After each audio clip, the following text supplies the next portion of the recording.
I never thought my carefully constructed life as Damien's wife, elegant, educated, and effortlessly composed, could shatter in the span of a single evening. My name is Celeste, and for 8 years I've stood gracefully in the shadow of a man whose influence extends far beyond what most people could ever imagine. But tonight, in the ancient stone depths beneath our estate in Raven's Hollow, I discovered that some invitations come with a price I never knew I'd be willing to pay. What did Damien mean when he whispered that his longtime friend Aurelius would be joining us for a very special tasting, and why did his eyes hold that predatory gleam I'd never seen before? Stay with me, because what unfolded in those candlelit chambers will challenge everything you think you know about trust, desire, and the hidden appetites that simmer beneath the surface of a perfect marriage. Before we dive back in, let us know in the comments where you're watching from. And if this story resonates with you, don't forget to subscribe, because tomorrow's story is something truly special I can't wait to share. Picture a world where every conversation carries the weight of unspoken promises, where crystal wine glasses catch firelight like captured secrets, and where the very air seems thick with anticipation. That's the realm I've inhabited for nearly a decade, moving through it with the practiced grace of someone who learned early that observation often reveals more than participation ever could. My name is Celeste Thornfield, and at 31, I've spent the better part of my adult life as the composed complement to a man whose presence commands attention in any room he enters. If you like the story of our channel, please like the channel. And if you are interested in these stories, join our channel membership. Thank you. Damien Ashworth, my husband of 8 years, is 45 and carries himself with the kind of quiet authority that comes from generations of old money and older secrets. His family's influence in our small but affluent community of Raven's Hollow stretches back over 2 centuries, their wealth built on wine estates, rare book collections, and investments that seem to multiply in the shadows. I've always been proud to stand beside him at charity galas and intimate dinner parties, my dark blonde hair swept into elegant updos, wearing the kind of understated designer pieces that whisper rather than shout their value. Our life together has been a study in sophisticated routine. Morning coffee served on fine china while we read separate sections of international newspapers. Afternoon walks through our vineyard where Damien explains the subtle differences between soil compositions with the passion of a true connoisseur. Evening dinners where conversation flows as smoothly as the vintage wines he selects with such meticulous care. I've never questioned this rhythm, never felt the need to peer too deeply into the spaces where his attention seems to drift when he thinks I'm not watching, but lately, something has shifted in the atmosphere of our perfectly orchestrated existence. Damien has become increasingly fascinated with what he calls his private collection, not just wines, but what he describes as experiences that can only be appreciated by those with truly refined tastes. He speaks of Aurelius Montclair, his childhood friend who now lives in the cosmopolitan city of Eldermere, with a reverence that borders on worship. They've maintained their friendship across decades and distance, bound by what Damien describes as a shared understanding of life's more exquisite pleasures. Aurelius visits our estate perhaps 3 times a year, always arriving in his sleek black sedan just as evening shadows begin to lengthen across our property. He's a striking man in his early 40s, tall and lean with silver threading through his dark hair and eyes the color of winter storms. There's something about the way he moves through our home, confident yet respectful, familiar yet maintaining an air of mystery that makes me acutely aware of his presence in every room. When he speaks, his voice carries traces of an accent I can never quite place, cultured and smooth like aged brandy. During his visits, the 2 men disappear for hours into Damien's private study or down into the wine cellar that spans the entire foundation of our ancestral home. I've caught fragments of their conversations, discussions about rare vintages, exclusive memberships to clubs I've never heard of, and something they refer to only as the deeper appreciation. When they emerge from these sessions, both men seem energized in a way that ordinary wine tasting could never explain, their eyes bright with shared secrets and their conversation peppered with references I don't quite understand. The wine cellar itself has always been Damien's sanctuary. Carved from natural stone when the house was built in 1847, it maintains a constant temperature that preserves not just wine but seems to hold echoes of every conversation ever whispered within its walls.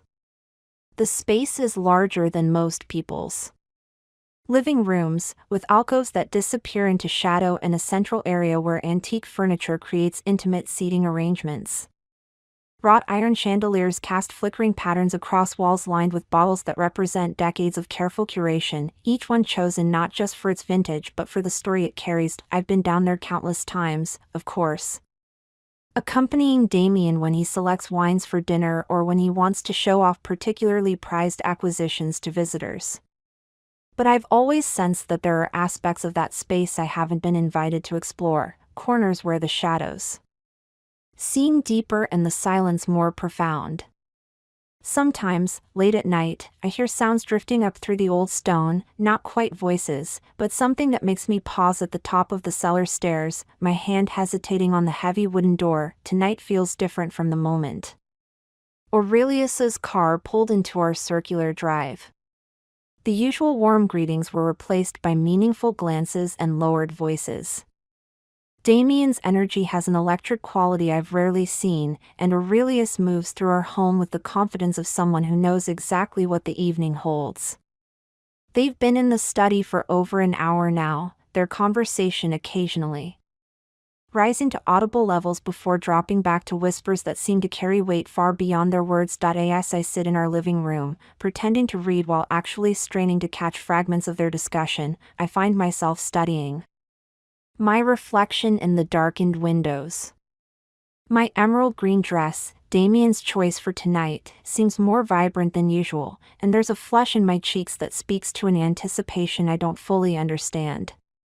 Something is building toward a crescendo, and for the first time in our marriage, I have the unsettling feeling that I'm not just a witness to Damien's world, but somehow central to whatever is about to unfold. The grandfather clock in the hallway chimes 9 times, its deep resonance seeming to signal something more significant than just the passing of another hour. In the study, voices have fallen silent, and I can hear the soft sound of footsteps moving toward the door. My heart begins to beat faster, though I couldn't explain why I've pressed to do so. All I know is that when Damien appears in the doorway, with that particular smile playing at the corners of his mouth, the one that suggests he's about to reveal a surprise I never saw coming, my carefully controlled world is about to change in ways I can't yet imagine.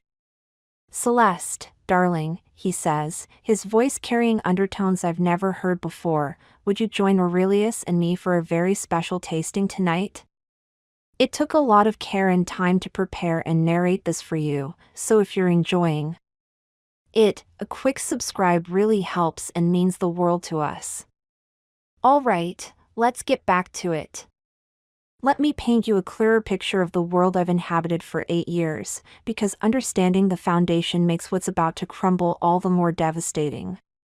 Raven's Hollow isn't just any wealthy enclave, it's the kind of place where old money whispers rather than shouts, where family names carry more weight than bank accounts, and where everyone knows everyone else's business even when they pretend not to. The Ashworth name opens doors throughout our region that most people don't even know exist.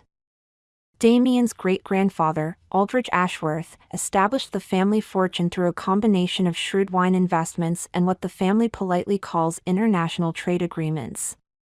The truth, as I've pieced together from overheard conversations and carefully guarded family documents, is that the Ashworths have always dealt in exclusivity, rare wines, private clubs, and experiences that money alone cannot purchase. Our estate, Thornfield Manor, sits on 47 acres of carefully manicured grounds that include not just our vineyard but also a private lake, formal gardens, and walking paths that wind through century-old oak trees. The house itself is a testament to Gothic Revival architecture, with its soaring towers, intricate stonework, and windows that seem to watch the surrounding countryside with knowing eyes. It's the kind of home that appears in architectural magazines and serves as the backdrop for sophisticated gatherings where influential people make decisions that ripple far beyond our county lines. I came into this world 8 years ago as Celeste Hartwell, a 23-year-old art history graduate from Millbrook University whose family owned a modest but respected gallery in the arts district of nearby Crescent City. My background was cultured enough to gain entry to the social circles where I first encountered Damien, but humble enough that my presence never threatened the established hierarchy. I was exactly what he needed, intelligent enough to hold meaningful conversations, beautiful enough to complement his public image, and gracious enough to navigate complex social situations without drawing unwanted attention to myself. Our courtship was a study in old-world romance. Damien would arrive at my family's gallery in his vintage Jaguar, always perfectly dressed, always bearing some thoughtful gift, first edition books, rare botanical specimens, or small pieces of antique jewelry. That somehow perfectly matched my personal style. He had an uncanny ability to anticipate my tastes before I'd fully formed them myself, as if he could see possibilities in me that I hadn't yet recognized. The proposal came during a private dinner in the wine cellar of his family's estate, surrounded by bottles that represented centuries of careful curation. He'd chosen a 1962 Chateau d'Yquem, explaining that some things were worth waiting for, worth preserving until the perfect moment arrived. When he knelt among those ancient stones, the ring he offered wasn't just expensive, it was a family heirloom that connected me to generations of Ashworth women who had stood in similar moments, accepting similar promises. Our wedding was exactly what you'd expect from two old families joining forces, intimate enough to feel personal, grand enough to make a statement. The ceremony took place in the estate's private chapel, with reception guests wandering through torchlit gardens while a string quartet played beneath stars that seemed brighter than usual that night. Everything was photographed for society magazines, but somehow Damien managed to keep the most important moments private, creating pockets of genuine intimacy within the larger performance. Married life settled into rhythms that felt both luxurious and strangely predictable. Damien handles all business matters from his study, a room I'm welcome to enter but rarely invited to linger in. His work involves what he describes as legacy management, overseeing family investments, maintaining relationships with important contacts, and ensuring that Ashworth influence continues to grow across generations.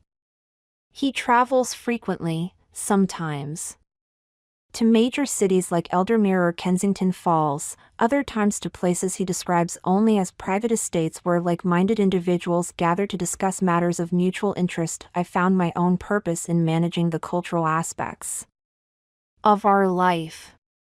I organize the dinner parties that bring together local artists, politicians, and business leaders.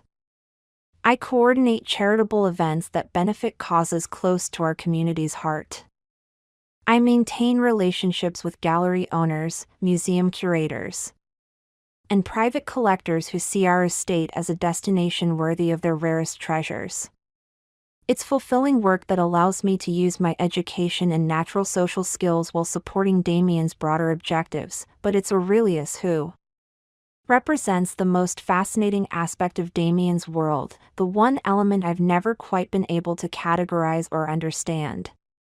Their friendship began at Whitmore Academy, one of those exclusive boarding schools where the children of very important families learn how to become very important adults. According to family stories, they were inseparable from their first week. Drawn together by what Damien describes as a shared appreciation for life's more sophisticated pleasures. Aurelius's family background is more mysterious than Damien's. The Montclairs apparently made their fortune in what's diplomatically referred to as international acquisitions, with business interests spanning several continents and industries that seem to shift depending on who's telling the story.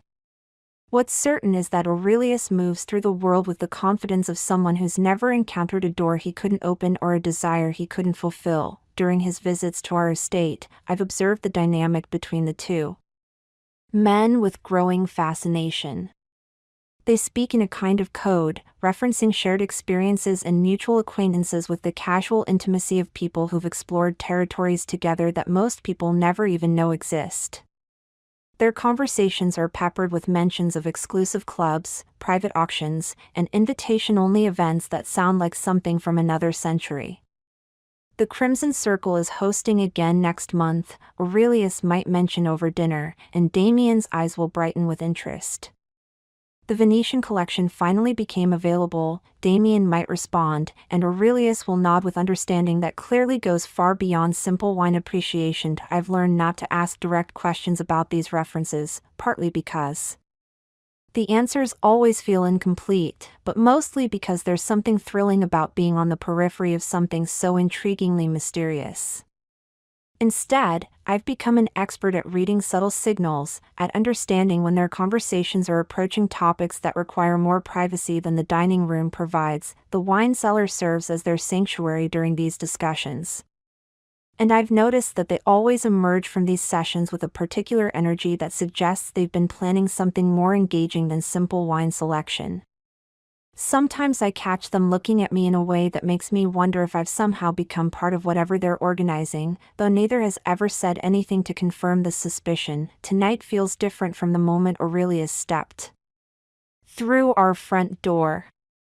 Usually, his visits begin with at least an hour of polite conversation, catching up on mutual friends and sharing stories from his travels. This time, both men seemed barely able to contain their impatience to move beyond social niceties. Their energy has an electric quality that makes the very air in our home feel charged with possibility, and now, as I stand in response to Damien's invitation, smoothing the emerald fabric of the dress he specifically requested I wear tonight, I have the distinct feeling that whatever they've been planning during all those private conversations in the wine cellar is finally about to be revealed. The question that makes my heart race isn't what they want to show me, it's what role they expect me to play in whatever unfolds beneath those ancient stones. The invitation hangs in the air between us like a challenge I'm not sure I understand. But my response comes automatically, years of social conditioning guiding my words before my mind can fully process what's being asked. Of course, I hear myself saying, my voice steadier than the rapid beating of my heart. I'd be delighted to join you both. But even as I speak, something in Damien's expression shifts, a subtle tightening around his eyes that suggests my eager acceptance has surprised him somehow. It's as if he expected resistance, or perhaps hesitation, and my immediate agreement has accelerated whatever timeline he and Aurelius had constructed for this evening. They exchange one of their loaded glances, the kind of wordless communication I've witnessed countless times but never been invited to decipher. Wonderful, Aurelius says, rising from the leather armchair where he's been sitting with the casual elegance of a man who's never doubted his welcome anywhere. His voice carries that subtle accent that becomes more pronounced when he's particularly pleased about something. I've been looking forward to sharing this particular experience with someone who truly appreciates the finer things in life. The way he says this particular experience sends an unexpected shiver through me, though I couldn't explain why if pressed. There's something in his tone that suggests we're not simply going to examine a few bottles of vintage wine and discuss their provenance over crystal glasses. The anticipation in both men's demeanor feels too intense, too focused, for something as routine as wine tasting. As we move toward the cellar entrance, I notice details I've somehow overlooked during all my previous visits to this part of the house. The hallway leading to the cellar door is lined with portraits of previous Ashworth generations, their painted eyes seeming to follow our progress with knowing expressions. The wooden door itself, which I've always thought of as simply old and substantial, reveals intricate carvings in the lamplight, symbols and patterns that look almost ritualistic in their complexity. Damien's hand finds the small of my back as he guides me toward the stairs, his touch more possessive than usual, as if he's claiming ownership before we descend into his domain. I should mention, he says, his voice carefully casual, that tonight's tasting involves a very rare vintage. Something Aurelius has been saving for a particularly special occasion. How rare? I ask, though the question feels inadequate somehow. Like I'm missing the real significance of what he's telling me. Let's say it's not something that can be purchased through conventional means, Aurelius interjects, his smile carrying implications I can't quite grasp. It requires a very specific set of circumstances to properly appreciate its qualities. The stone steps leading down into the cellar seem narrower than usual, the walls pressing closer as we descend. I've always found something romantic about this underground space, with its ancient stonework and flickering shadows, but tonight, the atmosphere feels different, heavier, more charged with unspoken possibilities. The air grows cooler with each step, carrying the familiar sense of aged wood and fermented grapes, but underneath there's something else, something that makes me more aware of my own breathing. When we reach the bottom, I'm struck by how different the cellar looks tonight. The usual casual arrangement of furniture has been adjusted, creating a more formal setting that suggests careful preparation. The central seating area, normally arranged for comfortable conversation, has been repositioned to focus attention on a single, high-backed chair that wasn't there during my last visit. The wrought iron chandeliers have been supplemented with additional candles, creating pools of warm light separated by deeper shadows that seem to pulse with their own energy. You've rearranged things, I observe, though the statement comes out more like a question. We wanted to create the proper atmosphere, Damien explains, his hands still resting on my back, guiding me toward the center of the space. Certain wines require certain settings to be fully appreciated. The environment needs to complement the experience. But as I look around the transformed cellar, I realize the changes go beyond simple furniture rearrangement. There are additional bottles arranged on surfaces throughout the space, but not the kind of casual display I'm used to seeing during normal wine tastings. These are positioned with deliberate precision, as if they're not just beverages but props in some larger performance I haven't been told about yet. Aurelius moves through the space with the confidence of someone intimately familiar with the layout, despite being a visitor. He knows exactly where to find the specific glasses he wants, exactly which bottles to examine first. His comfort level down here suggests that he and Damien have spent considerable time planning tonight's activities, mapping out every detail to ensure the evening unfolds according to their shared vision. Celeste, Damien says, his voice taking on a more formal tone, I want you to understand that what we're sharing with you tonight represents a level of trust that very few people ever experience. The wine Aurelius has brought isn't just rare, it's part of a tradition that dates back generations, something that connects people who understand the deeper pleasures of life. The seriousness in his voice makes me straighten slightly, though. I'm still not entirely sure what kind of commitment I'm being asked to make. I appreciate being included, I respond carefully, sensing that my words carry more weight than they would during ordinary conversation. The thing about truly exceptional experiences, Aurelius adds, moving closer, is that they require genuine appreciation. Not everyone is capable of understanding what makes something truly special. But Damien has assured me that you possess the kind of refined sensibilities that allow for proper appreciation. There's something in the way he says proper appreciation that makes my pulse quicken, though I couldn't articulate why. The phrase seems to carry layers of meaning I haven't been given the key to unlock yet. Both men are watching me with an intensity that feels almost predatory, though not in a way that frightens me, more like they're gauging my readiness for something they've already decided I'm going to experience. I've always tried to approach new experiences with an open mind, I say, though even as the words leave my mouth, I wonder if they constitute some kind of agreement I don't fully understand yet. That's exactly what tonight requires, Damien responds, satisfaction evident in his voice. An open mind and a willingness to let yourself be guided by people who understand the subtleties involved. The wine cellar, which has always felt like a romantic retreat, now feels like a stage where I'm about to give a performance I haven't rehearsed. The shadows cast by the flickering candles seem to move with purpose, creating an atmosphere that's both intimate and slightly overwhelming. Every surface gleams in the warm light: the polished wood of the furniture, the glass faces of the wine bottles, the smooth stone of the walls that have witnessed countless private conversations over the decades. As I stand between these two men in this carefully prepared space, I have the distinct sensation that I'm standing at the edge of something that will fundamentally change how I understand my place in Damien's world. The evening has moved beyond simple wine tasting into territory I don't have maps for, guided by men who clearly know exactly where we're heading even if they haven't shared that destination with me yet. So, I say, my voice carrying a mixture of curiosity and anticipation I can't quite suppress, shall we begin this special tasting?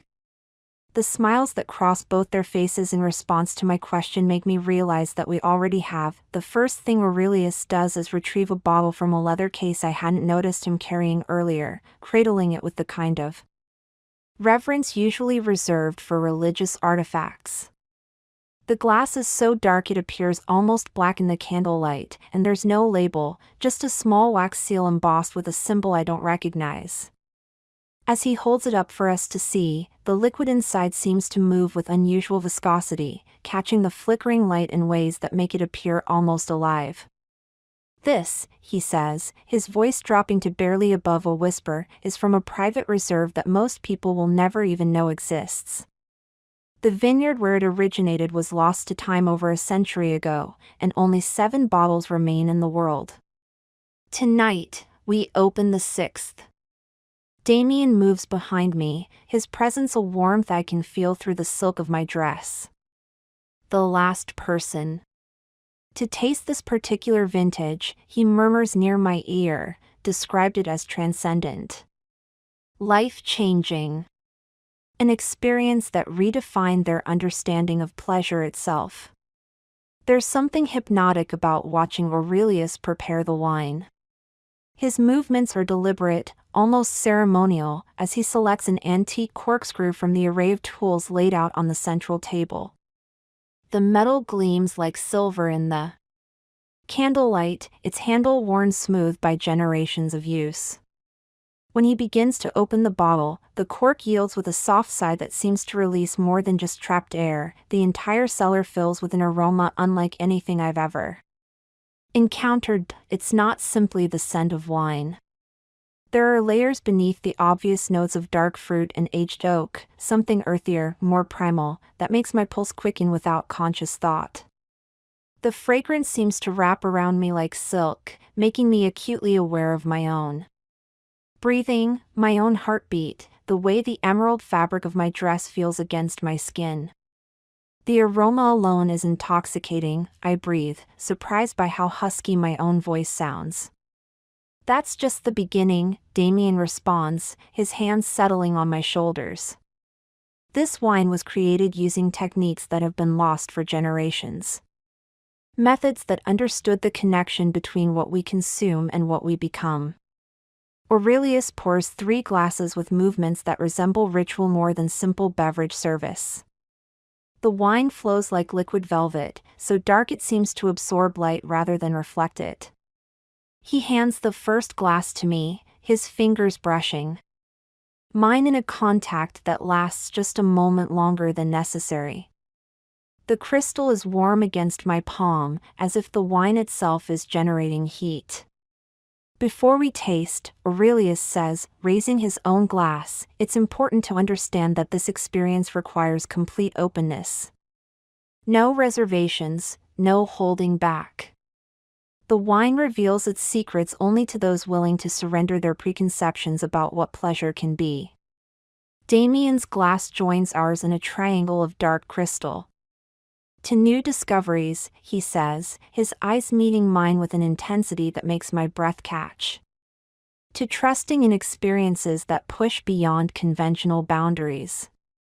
The toast feels Like a covenant I'm entering without fully understanding its terms, but the atmosphere in the cellar has become so charged with anticipation that questioning anything seems impossible. We drink simultaneously, and the moment the wine touches my lips, I understand why this vintage is spoken of in such reverent terms. The liquid slides across my tongue like liquid silk, releasing flavors that seem to unlock sensations I didn't know were possible. There's the expected richness of aged wine, but beneath that are notes that affect me on a deeper level, something that awakens nerve endings and makes me hyper-aware of every sensation coursing through my body. The warmth spreads from my mouth down my throat, radiating outward until I can feel it in my fingertips, behind my eyes, in places that wine shouldn't be able to reach. My God, I whisper, though I'm not sure if I'm responding to the wine itself, or the way it's making me feel. The effect intensifies, Aurelius says, watching my reaction with obvious satisfaction. This particular vintage was aged in barrels made from wood grown in very specific soil conditions. The fermentation process included elements that most modern vintners would consider unconventional. I take another sip, larger this time, and feel the warmth spreading deeper into my system. The candlelit cellar seems to grow more vivid around me, the shadows richer, the stone walls more textured, the air itself more substantial. I'm becoming aware of details I hadn't noticed before, the way the light catches the silver threads in Aurelius's dark hair, the precise cut of Damien's shirt across his shoulders, the rhythm of my own breathing as it synchronizes with some deeper pulse I can feel thrumming through the ancient stones beneath our feet. How do you feel? Damien asks, moving closer so that I can sense his body heat through the space between us. Different, I answer honestly, because there's no other way to describe the sensation of boundaries dissolving, of normal inhibitions loosening like silk scarves slipping from careful knots. Like I'm more aware of everything, including myself. That's exactly right, Aurelius confirms, refilling our glasses with movements that seem almost choreographed. This wine doesn't just affect taste, it heightens all the senses, removes the filters that usually dim our perception of what's possible. The second glass goes down more easily, the mysterious vintage becoming familiar on my tongue even as its effects deepen throughout my system. I find myself studying both men with new appreciation, noticing things about them I've somehow overlooked. Despite years of familiarity, the way Damien's eyes have darkened with something that goes beyond simple pleasure and good wine. The way Aurelius moves through the space with the confidence of someone who's orchestrated evenings like this before. There's something you should know, Damien says, setting down his glass and moving to stand directly in front of me. This particular wine was created for very specific purposes. It's not just about taste, it's about creating the right conditions for experiences that require complete trust. What kind of experiences? I ask, though I'm beginning to suspect the answer will challenge everything I thought I knew about my husband's world. The kind that most people only dream about, Aurelius responds, his voice carrying promise and warning in equal measure. The kind that change how you understand pleasure, how you see your own capabilities, how you experience connection with others who share your refined sensibilities. The wine has created a haze around the edges of my consciousness, not clouding my thoughts but rather sharpening them in directions I hadn't expected. I feel more present in my own body than I have in years, more aware of desires I've kept carefully controlled, more curious about possibilities I've never allowed myself to seriously consider. Tonight, Damien continues, we want to share something with you that goes beyond ordinary experience. Something that will deepen the connection between all three of us in ways that conventional relationships rarely achieve. As he speaks, I realize that the careful preparation of the cellar, the specific choice of wine, the formal atmosphere they've created, none of it was random. This entire evening has been orchestrated to bring us to this moment, where I stand between two men who clearly have plans for the night that extend far beyond wine appreciation. The realization should probably frighten me, but the vintage coursing through my system has replaced fear with curiosity, caution with anticipation. What exactly are you asking me to do? I hear myself say, my voice steadier than it has any right to be given the circumstances, the smiles that cross both their faces. Tell me that this question was exactly what they were waiting for. Damien's answer comes not in words but in action. He steps behind me, his hand settling on my waist with a possessiveness I've never felt from him before, while Aurelius moves to face me directly. The triangle we form feels deliberate, choreographed, as if they've discussed this exact positioning during one of their many private conversations in this very space. What we're asking, Aurelius says, his storm gray eyes locked on mine, is for you to trust us completely. To let yourself experience something that goes beyond the boundaries of conventional marriage, conventional friendship, conventional pleasure. The words hang in the air between us, their meaning unmistakable even through the wine-induced haze that softened the edges of my usual caution. My heart begins to pound in a rhythm that has nothing to do with alcohol and everything to do with the sudden understanding of what this carefully orchestrated evening has been leading toward. You mean both of you, I say, the statement emerging more steady than I feel. At the same time. We mean connection, Damien corrects from behind me, his breath warm against my ear. The kind of intimate understanding that most people never achieve because they're too constrained by arbitrary rules about what pleasure should look like. Aurelius reaches out to brush a strand of my hair away from my face, his touch gentle, but unmistakably possessive. Your husband has told me so much about you over the years, Celeste. Your intelligence, your grace, your hidden depths that rarely get to surface in the polite world you both inhabit. Tonight is about allowing those depths to emerge. The shock of realization crashes over me in waves. This isn't a spontaneous moment of passion or a wine-fueled mistake. This is something they've planned, discussed, perhaps fantasized about for longer than I want to calculate. The special wine, the rearranged furniture, Aurelius's perfectly timed visit, even the specific dress Damien asked me to wear, every detail has been orchestrated to bring us to this moment. How long have you been planning this? I ask, my voice barely above a whisper. Does it matter? Damien responds, his hands moving to rest on my shoulders. What matters is that we're here now, and you have a choice to make. You can retreat to the safety of what you've always known, or you can discover what lies beyond those carefully maintained boundaries. The wine has created a strange bubble around us, muffling the outside world and intensifying everything within the circle of our shared space. I can hear my own heartbeat, feel the warmth radiating from both men, sense the weight of their expectation pressing against me like a physical force.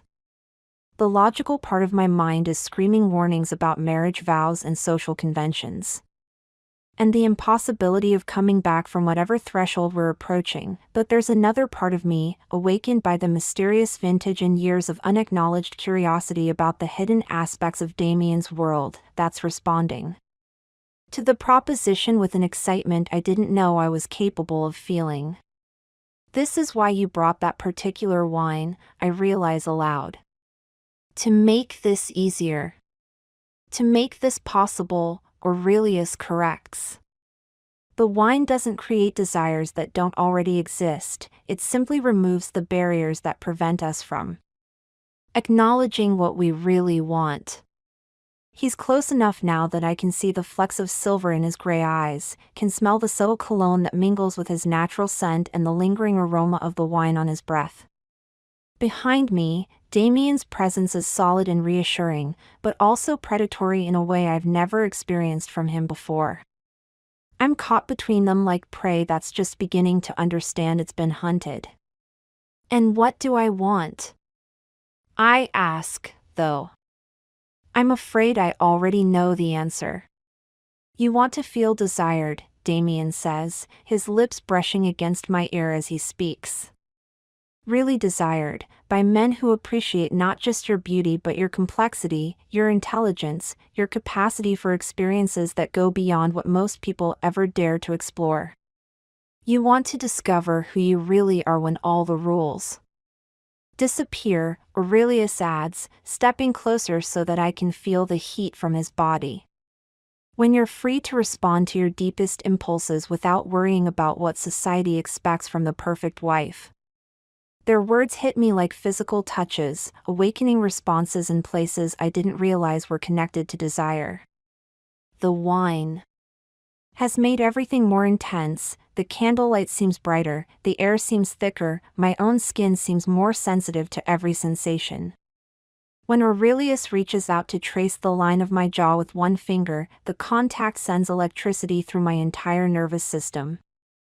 This is insane, I breathe, but even as I say it, I'm leaning into his touch rather than pulling away. This is honest, Damien counters. For the first time in our marriage, we're being completely honest about what we want, what we're capable of, what we're willing to explore together. The word together resonates through me like a bell. Not Damien and me together, but all three of us, connected in ways that will fundamentally alter every relationship dynamic I've understood for the past 8 years. The magnitude of what they're proposing should terrify me, but the wine and the atmosphere and the sheer intensity of their focused attention have combined to create a state where terror and excitement have become indistinguishable. I need to understand something, I say, my voice stronger now. Is this about you sharing me, or is this about all of us sharing something together? The distinction matters more than I can fully articulate, but I sense it's crucial to whatever decision I'm about to make. The latter, Aurelius answers immediately. This isn't about possession or ownership. It's about creating an experience that none of us could achieve alone, something that requires the specific combination of our individual desires and capabilities. It's about trust, Damien adds, his hands moving to rest on my arms. The kind of complete trust that allows people to explore territories they've never mapped before, knowing that everyone involved is committed to making the journey extraordinary. I close my eyes for a moment, trying to process not just their words but the way my body is responding to their proximity, their voices, the promise implicit in everything they're offering. When I open them again, both men are watching me with expressions that combine patience and hunger in equal measure. If I say yes, I begin, then stop, realizing I don't even know how to frame the question. If you say yes, Aurelius completes. The thought, everything changes. But it changes towards something richer, more complex, more honest about what human connection can really be when people stop limiting themselves to conventional expectations. The choice hangs in the air between us, crystalline and irreversible. I can feel the weight of it, the way this single decision will redefine not just this evening but the entire trajectory of my relationship with Damien, my understanding of myself, my place in the sophisticated world I've been observing from the margins for so long. In the silence that follows, I realize that my answer has already formed itself somewhere deeper than conscious thought, in the part of me that's been awakened by the mysterious wine and the promise of experiences I've only ever glimpsed in the shadows of overheard conversations. Show me, I whisper, and with those 2 words, everything I thought I knew about my life begins to dissolve. The moment my whispered consent leaves my lips, something fundamental shifts in the atmosphere of the cellar. The careful restraint both men have maintained throughout the evening dissolves, replaced by a focused intensity that makes the air itself feel electric. Aurelius's eyes darken with satisfaction while Damien's hands tighten on my shoulders, and I realize that crossing this threshold means there's no possibility of retreat. Aurelius moves first, closing the remaining distance between us until I can feel the warmth of his body through the fabric of his perfectly tailored shirt. His hand cups my face with surprising gentleness, thumb tracing along my cheekbone as he studies my expression with the attention of someone memorizing a moment he's been anticipating for far longer than I want to contemplate. "You're trembling," he observes, his voice carrying notes of both concern and arousal. "I've never done anything like this before," I admit, my honesty surprising even myself. The wine has stripped away layers of social pretense I didn't even realize I was carrying, leaving me more vulnerable and more authentic than I've been in years. "We know," Damien says from behind me, his breath warm against my neck. "That's part of what makes this so extraordinary. We get to be your guides into territory you've never explored." His words send a shiver through me that has nothing to do with the cool temperature of the stone cellar. The idea of being guided, of surrendering control to these two men who clearly understand desires I'm only beginning to acknowledge, creates a mixture of anticipation and nervous excitement that makes my pulse race. Aurelius leans closer, his lips nearly brushing mine as he speaks.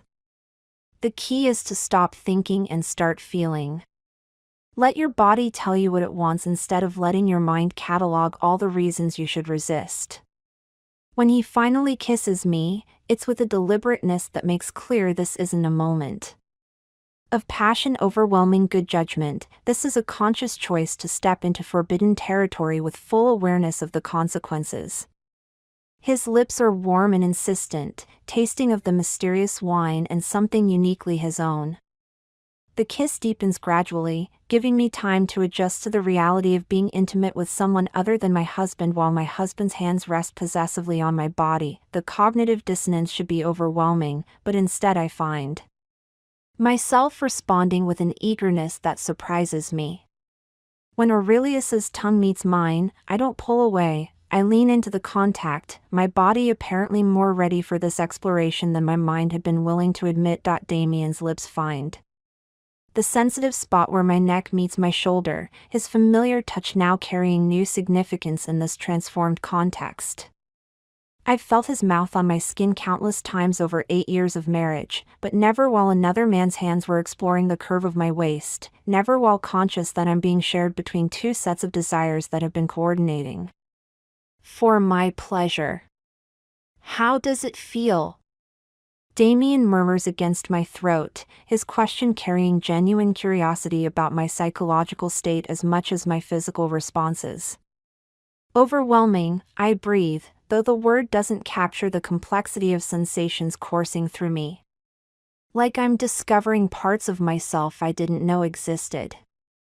Aurelius's hands have found the zipper of my emerald dress, his fingers working with practiced skill while maintaining eye contact that makes each small adjustment feel like a question I'm answering with my continued participation. The silk slides down my shoulders like water, pulling around my waist and leaving me exposed in ways that go far beyond simple nudity. "Beautiful," he says, the single word carrying reverence that makes me feel like art being properly appreciated. For the first time. Even more stunning than Damien's descriptions. The revelation that they've discussed my body, that Damien has shared intimate details about me with his friend, should probably upset me. Instead, it sends a thrill through me that I don't entirely understand. The idea that I've been the subject of their private conversations, that they've been imagining this moment during all those mysterious sessions in the wine cellar, adds layers of premeditation that make everything feel more intense. Damien's hands move to the remaining fabric of my dress, helping it fall completely away until I'm standing between them in nothing but the delicate lingerie he specifically requested I wear tonight. The matching emerald silk and lace suddenly reveals itself as part of the evening's careful orchestration, chosen not just for its beauty but for how it would look when removed in this exact setting. "You planned everything," I realize aloud. the scope of their preparation becoming clearer as each detail falls into place. We planned the framework, Aurelius corrects, his hands tracing patterns on my skin that make it difficult to focus on conversation.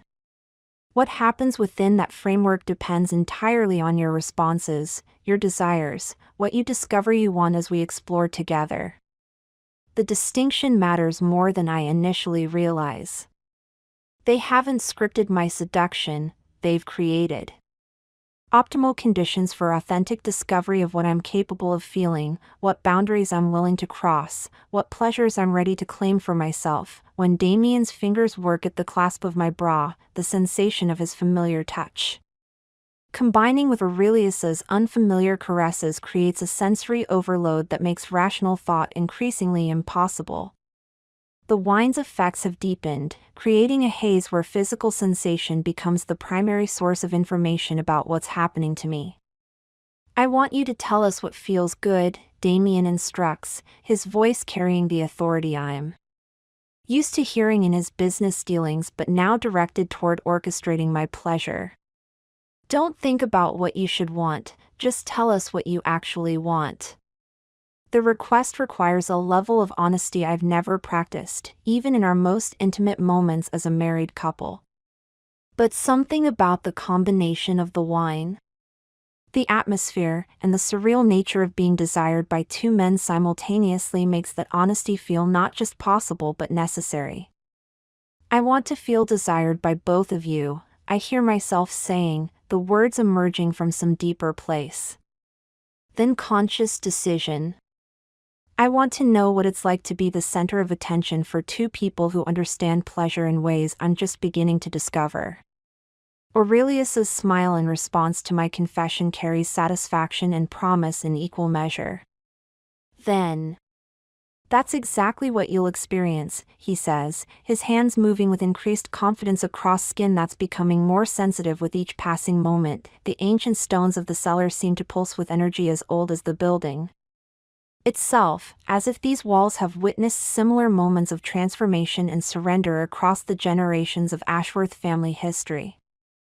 The candles cast dancing shadows that make our movements appear larger than life, creating the sense that we're participating in something ritualistic and significant rather than simply exploring physical pleasure. When both men focus their attention on me simultaneously, Damien's mouth finding mine while Aurelius explores the sensitive skin of my throat and collarbone, the combined sensation overwhelms every defense mechanism I've ever developed.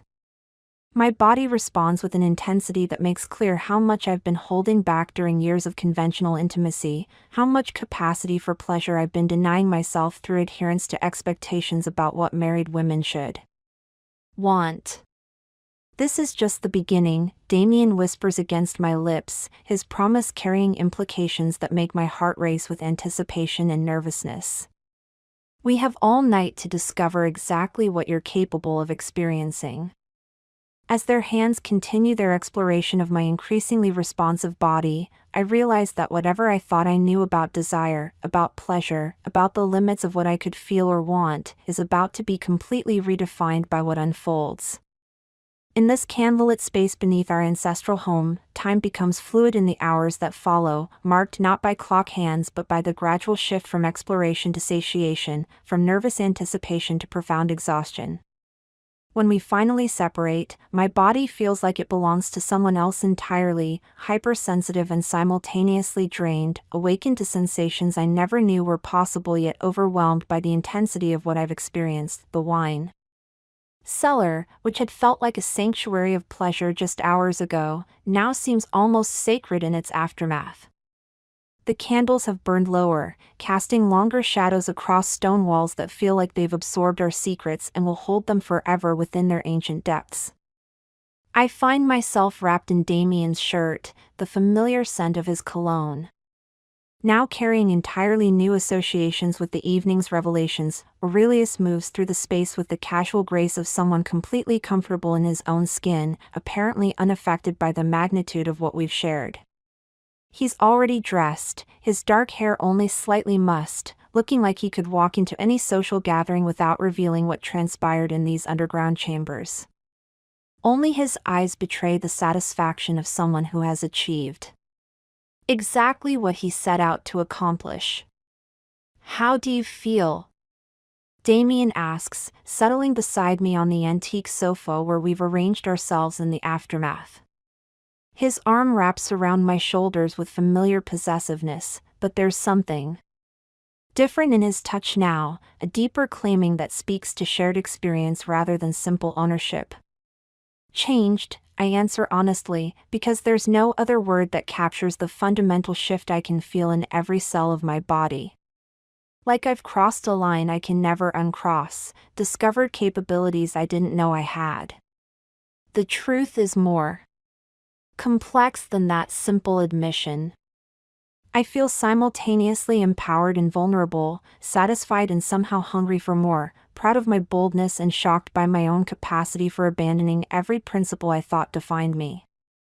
The woman who descended into the cellar hours ago feels like a stranger now, someone whose limitations I've transcended in ways that both thrill and terrify me. Aurelius approaches with 3 fresh glasses and a different bottle, something lighter and more conventional than the mysterious vintage that initiated our journey. Integration, he says, pouring amber liquid that catches the candlelight like liquid gold. The most important part of any transformative experience is processing what it means, how it changes your understanding of yourself and your relationships.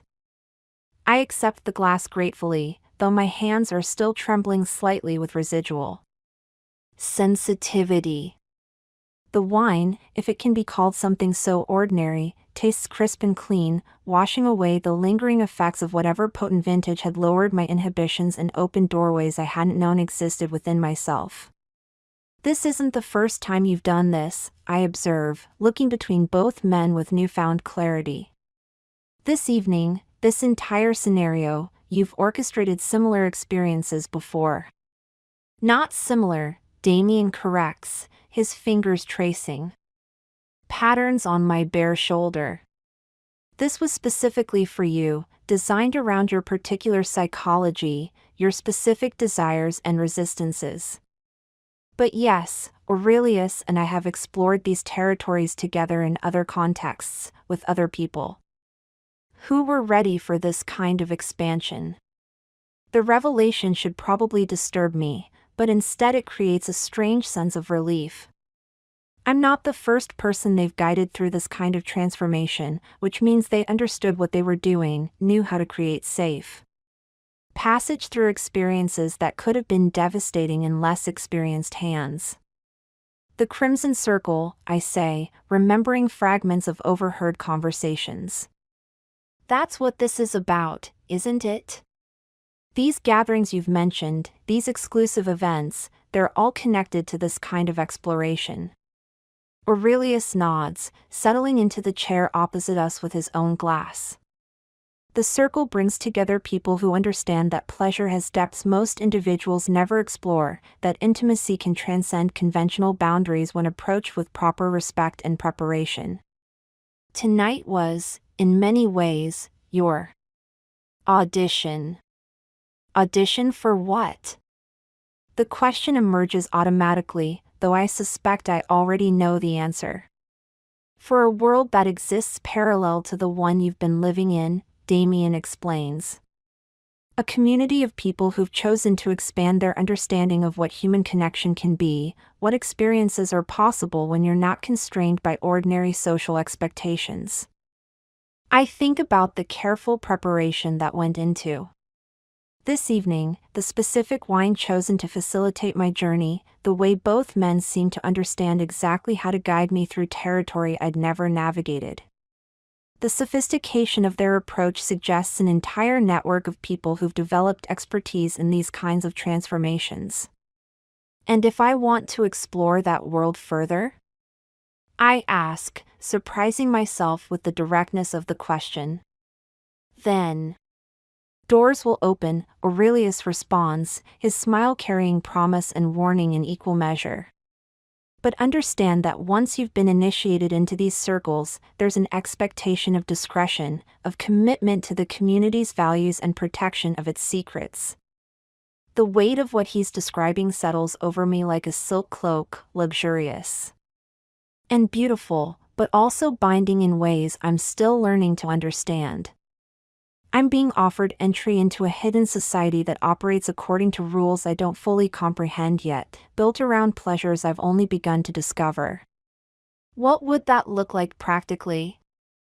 I press, needing to understand the full scope of what I'm considering. Gatherings, Damien says.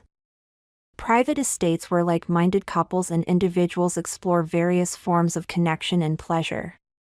Educational sessions about tantric practices, advanced intimacy techniques, psychological approaches to expanding sexual boundaries.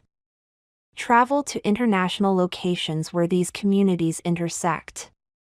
Always with complete confidentiality, Aurelius adds. Always with extensive preparation and aftercare to ensure everyone processes their experiences in healthy ways. Always. With respect for each person's limits and evolution. I lean back against Damien's solid warmth, trying to process not just what they're offering but what it would mean for my life, my marriage, my understanding of who I am. The wine cellar around us feels like a cocoon protecting this moment of decision, these ancient stones holding space for a choice that will define the trajectory of my future. I need time to think, I say finally, though part of me already knows what my answer will be. Of course, Damien agrees, his lips brushing against my temple. But remember that thinking isn't the only way to know what you want. Sometimes the body understands truths the mind isn't ready to accept. As if summoned by his words, I become aware again of the lingering sensations throughout my system, the heightened sensitivity, the satisfied exhaustion, the way my body seems to be humming. With contentment despite the complexity of my emotional state. Every physical response tells me that whatever happened in the cellar was exactly what some deep part of me had been craving without conscious awareness. The candles continue their slow burn, marking time that feels both eternal and fleeting. In a few hours, dawn will break over Raven's Hollow, and I'll need to return to the surface world where my transformation won't be visible to anyone who wasn't present to witness it. But down here, in this space that now feels permanently marked by what we've shared, I can feel new possibilities taking root like seeds planted in fertile darkness. Whatever you decide, Aurelius says, reading something in my expression that I haven't fully articulated yet, tonight has already changed everything. You can never pretend you don't know what you're capable of experiencing, what desires exist within you, what connections are possible when you're brave enough to reach for them. His words carry the finality of prophecy, and I realize he's absolutely right. Whether I choose to explore the world they've revealed or retreat to the safety of my previous existence, I'll do so with full knowledge of roads not taken, pleasures unexplored, aspects of myself that will always whisper about what might have been possible if I'd been courageous enough to say yes to the unknown. The silence that follows Aurelius's word stretches between us like a bridge I'm being invited to cross, and in that suspended moment, I feel something crystallize within me that goes beyond rational decision-making. It's not the wine talking anymore, those effects have faded, leaving behind a clarity that's almost startling in its intensity. What remains is purely my own truth, undiluted by substances or social conditioning or fear of consequences I can't control. I don't need time to think, I hear myself saying, my voice steadier than it's been all evening. I need to stop pretending that what just happened was an anomaly rather than a revelation. Both men go still, their attention focusing on me with laser precision. Damien's arm tightens slightly around my shoulders, while Aurelius leans forward. In his chair, his gray eyes sharpening with interest and something that might be respect. What are you saying, exactly? Damien asks, though I can hear in his voice that he already knows. I'm saying that for the first time in my adult life, I feel like I've encountered my authentic self, I continue, the words flowing with surprising ease now that I've stopped fighting them. Not the version of me that learned to be the perfect wife, or the polished hostess, or the woman who always says the appropriate thing at the appropriate time. The real me, the one who apparently has desires and capabilities I've been suppressing for years. I shift positions so I can look directly at both of them, suddenly needing them to understand the full scope of what's happening inside me. When you asked if I wanted to explore this world further, my immediate response was to stall, to buy time to think through all the logical objections and potential consequences. But that's exactly the kind of overthinking that's kept me from living authentically up until tonight. Aurelius sets down his glass with deliberate care, his movements betraying none of the satisfaction I know he must be feeling. And what does authentic living look like for you now? The question cuts straight to the heart of what I'm wrestling with, forcing me to articulate desires I'm still learning to recognize. It looks like admitting that I've been hungry for experiences like this without even knowing what this was. It looks like acknowledging that my marriage, wonderful as it is in many ways, has only shown me a fraction of what I'm capable of feeling or experiencing with another person. I glance at Damien, watching for any sign that my honesty is hurting him, but instead I see something like pride flickering in his dark eyes. It looks like being brave enough to follow curiosity instead of always choosing safety. There's something else, Damien says quietly, his voice carrying undertones I can't quite read. Something we haven't told you yet about why tonight was so important, why your response matters beyond just your own personal journey. A flutter of nervousness moves through me, but it's different from the anxiety I felt earlier. This feels more like anticipation, the recognition that there are still layers to this revelation I haven't uncovered yet. The Crimson Circle operates on principles of reciprocity, Aurelius explains, his tone taking on the formal quality I've heard when he discusses business matters. Members don't just receive experiences, they contribute to creating them for others. If you choose to join us, part of your role would involve helping to guide other newcomers through their own initiations. The implication hits me like a physical sensation, sending warmth through places in my body that are still sensitized from the evening's activities. The idea of being not just a participant but an architect of someone else's transformation, of using what I've learned about myself tonight to help another person discover their own hidden capacities, it's intoxicating in ways I didn't expect. You're saying I would help orchestrate evenings like this for other people? I ask, needing to understand the full scope of what they're describing. Eventually, Damien confirms. After you've had time to integrate tonight's experience, to explore more of your own boundaries and desires, to understand the psychology of transformation that makes these encounters meaningful rather than merely physical. Think of it as advanced education in human sexuality and connection, Aurelius adds. You'd learn techniques that most people never encounter, develop skills for reading and responding to others' unspoken needs, become fluent in creating safe containers for people to explore aspects of themselves they've never been able to access. The scope of what they're offering expands in my mind like ink spreading through water. This isn't just about occasional adventures or exotic experiences, it's about becoming part of a community that's dedicated to pushing the boundaries of what human intimacy can encompass. It's about developing expertise in territories that most people spend their entire lives avoiding. There would be training, Damien continues, his hand moving to rest on my thigh with casual possessiveness. Workshops on tantric practices, psychological techniques for helping people move through resistance, practical skills for creating the kind of atmospheric magic that made tonight possible for you. Travel to international gatherings where you'd meet others who've dedicated themselves to this path, Aurelius adds. Private estates in Tuscany where Italian members host month-long intensives. Chateau properties in the French countryside where weekend retreats focus on specific aspects of advanced intimacy. Urban gatherings in cities like Prague or Amsterdam where the most sophisticated practitioners share their knowledge. As they describe this hidden world, I find myself imagining not just participating in such events but helping to create them.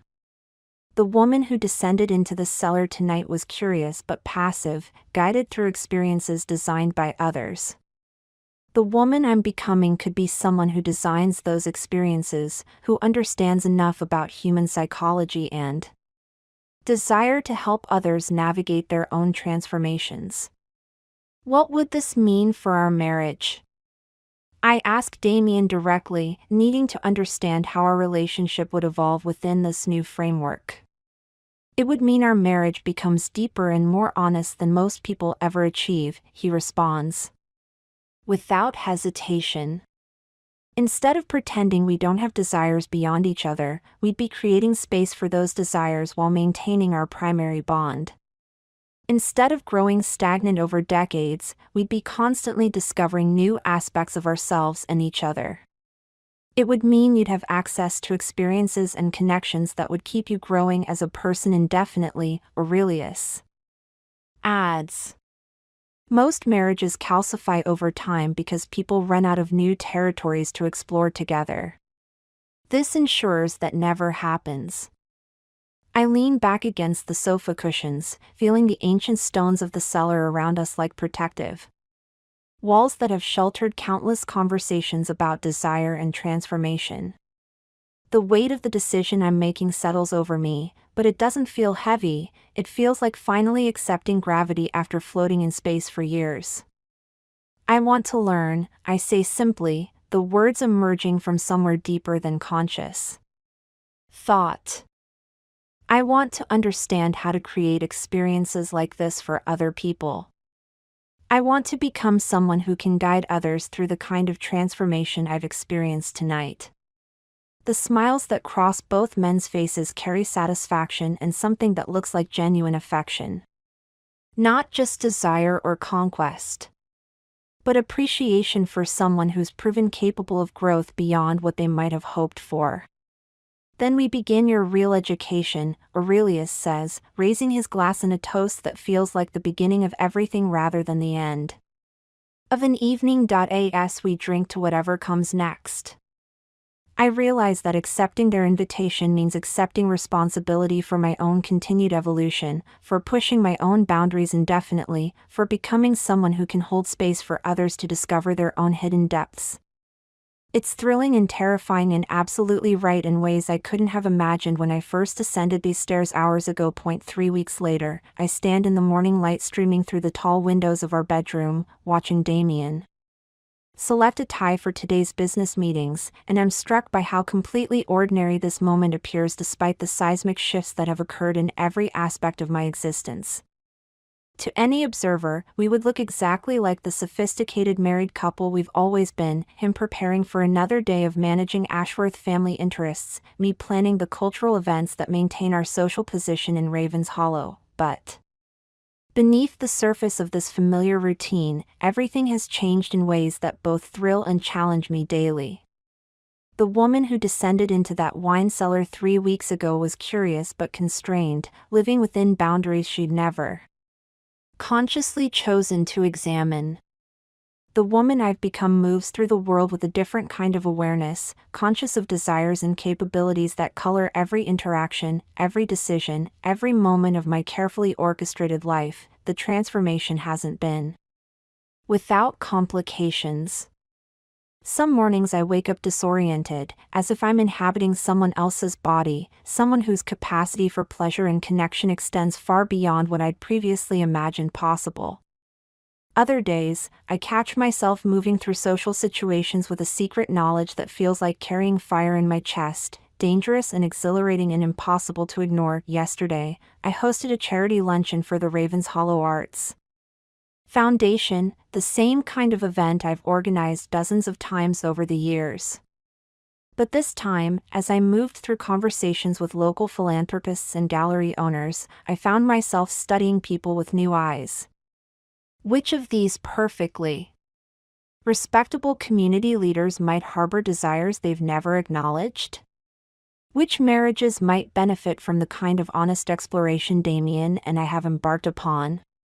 Which individuals might be ready for initiation into territories they don't even know exist. The thoughts aren't intrusive or inappropriate, they're simply evidence of how my understanding of human nature has expanded.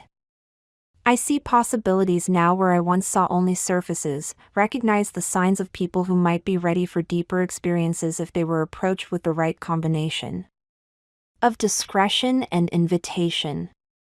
Aurelius has become a regular presence in our lives, no longer just the mysterious friend who visits occasionally but a partner in what Damien calls our advanced education. Last week, he brought documents from the Crimson Circle's European contacts, invitations to gatherings in chateaux near Bordeaux, private estates in the Swiss Alps, and urban salons in Berlin where the most sophisticated practitioners share techniques I'm only beginning to understand. The Montrose gathering is particularly significant, he explained over dinner in our formal dining room, the same space where we've entertained countless guests without ever discussing anything more provocative than wine pairings or local politics. It's where new members are formally introduced to the Circle's international network. You'd meet couples who've been exploring these territories for decades, learn from people who've developed expertise in areas you haven't encountered yet. The casual way he discussed these exotic possibilities while we ate from China that's been in Damien's family for generations perfectly captures how seamlessly this new reality has integrated with our existing life. We're still the Ashworths of Thornfield Manor, still respected members of Ravensshallow's social hierarchy, still the elegant couple photographed at cultural events and charity galas. But now we're also something else entirely, initiates in a world that operates according to different rules, guided by different values, oriented toward possibilities that most people never imagined. My training has begun in earnest, though it looks nothing like what I initially expected. Rather than explicit instruction in sexual techniques, most of my education focuses on psychology and atmospheric creation. I'm learning to read micro-expressions that reveal someone's readiness for new experiences, to craft conversations that allow people to reveal desires they've kept hidden, to design environments that make transformation feel safe rather than threatening. The physical aspects are actually the easiest part, Damien explained during one of our evening discussions in his study, the same room where he and Aurelius spent so many hours planning my own initiation. What requires real skill is understanding how to guide someone through psychological barriers, how to create trust deep enough for authentic vulnerability, how to ensure that expansion feels nurturing rather than overwhelming. I've discovered I have natural talent for this kind of nuanced reading of human nature. Perhaps all those years of observing social dynamics from the edges of conversation, of being the diplomatic wife who smoothed over difficult moments at dinner parties, were actually preparation for understanding how to help people navigate much more complex territories. The first person I'm scheduled to assist with will be Evangeline Blackthorne, the wife of a textile manufacturing magnate from neighboring Millbrook County. According to Aurelius, she's been circling the edges of the circle for months, attending cultural events where members casually assess potential candidates, dropping hints about her interest in unconventional experiences during conversations at museum galas and private art viewings. She's intellectually ready, he told us last week, but she'll need careful guidance through the emotional aspects. Her marriage is solid but unexplored, her desires awakened but unfocused. Someone with your combination of sophistication and recent transformation would be ideal for helping her take the next steps. The prospect of guiding someone else through a version of what I experienced in the wine cellar creates anticipation that's almost physical in its intensity.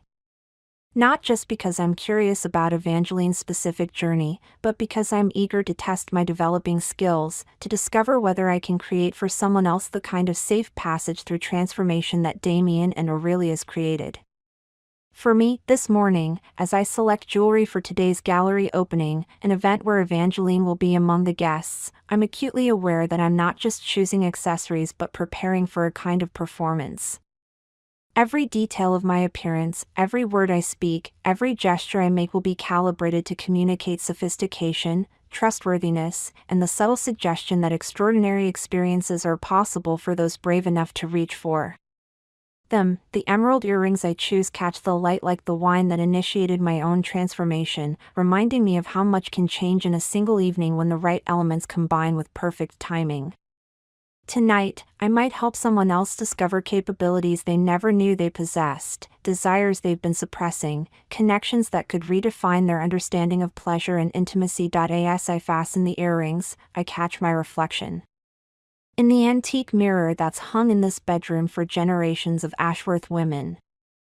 The face looking back at me is recognizably my own, but there's something different in the eyes, a depth and confidence that wasn't there a month ago, a knowledge of territories explored and capabilities claimed. Downstairs, I can hear Damien finishing his preparations for the day, the familiar sounds of a life that continues its elegant rhythms while accommodating revolutionary changes.